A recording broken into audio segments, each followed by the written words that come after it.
तर हे गाईज आज होतं अन्नप्राशन. आमच्या बाबूच्या अन्नप्राशनच्या दिवशी हे सगळं डेकोरेशन मी केलं. आमच्या बाबूला 6 मंथ कंप्लीट झाले होते. सो आत्तापासून आपण अन्नप्राशन करायला स्टार्ट करणार आहोत.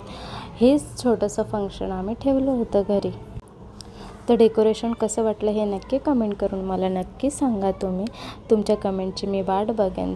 आणि इथे आमचा बाबू सगळ्यांकडे टुकू बघत होता. सगळेजण जमले होते. देन माझ्या सासूबाईंनी बाळाला ओवाळून घेतलं. देन त्याच्यानंतर माझ्या सासूबाईंना प्रश्न पडला की आता मी ह्याला काय पहिला घास घालू.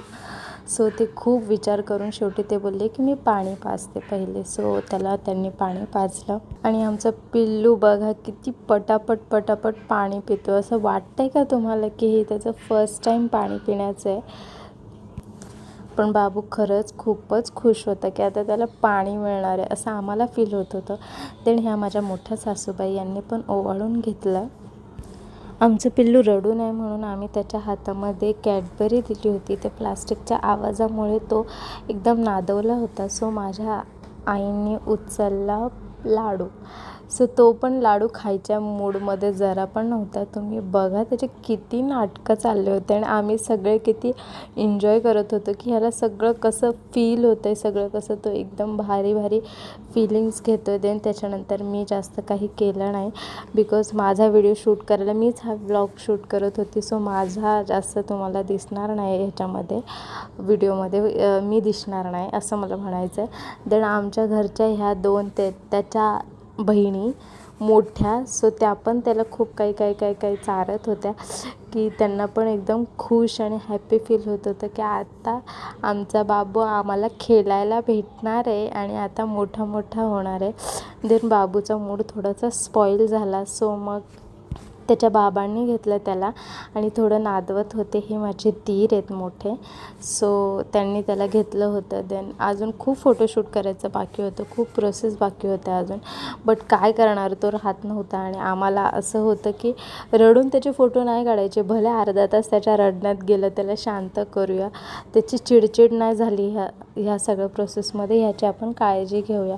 सो त्याचे पप्पा पण त्याला एकदमच असं पॅम्पर करत होते. असं गरम होतं आहे का. देन शर्ट ओपन केलं. अशा छोट्या गोष्टी मी ह्या व्लॉगमध्ये मोमेंटमध्ये टाकते तुम्हाला. असं खूप मोठं फंक्शन करायचं नव्हतं ठरलं. अचानक आमचं ठरलं की आता त्याला 7वा महिना लागेल आणि आपण ह्या अन्नप्राशनचं स्टार्ट करूया. देन टाईम होता बाळाच्या आजोबांचा. सो आजोबांनी त्या बाळाला घेतलं. ॲक्च्युली माझ्या सासऱ्यांना पॅरालिसिस स्ट्रोक झाला आहे. सो त्यामुळे ते खाली बसू शकत नाही, जास्त उठू शकत नाही. सो त्यामुळे त्यांनी असं त्याला हातात घेतलं होतं आणि तो पण एवढं खुश होता आजोबांच्या मांडीवर आणि आम्ही सगळे ते बघून एन्जॉय करत होतो. देन पिल्लूच्या बाबांनी परत त्याला घेतलं आणि त्यांचं म्हणणं की आपण त्याचे सिंगल फोटोशूट करूया. बट तो तिथे बसायलाच रेडी नव्हता. कंटिन्यू हलत होता. सो त्याचे काका जाऊन बसले आणि मग ते बोलले की त्याला दे माझ्या मांडीवर, मी त्याला घेऊन बसतो. हे बघा माझ्या नवऱ्याने मला आठवत नाही आजपर्यंत कोणत्या बाळाला घेतलं आहे कधी. त्यांना एवढी भीती वाटते. ते बोलतात मला लहान मुलांची खूप भीती वाटते. बट आता तो मोठा झाला आहे, मान पकडायला लागला आहे म्हणून यांनी त्याला मांडीवर घेतलं. आणि गाईज लिटरली तुम्हाला मी सांगते की आमच्या फॅमिलीमध्ये जर पजेसिव्ह कोणी असेल तर हा माणूस आहे. एवढा पजेसिव्ह आहे ना.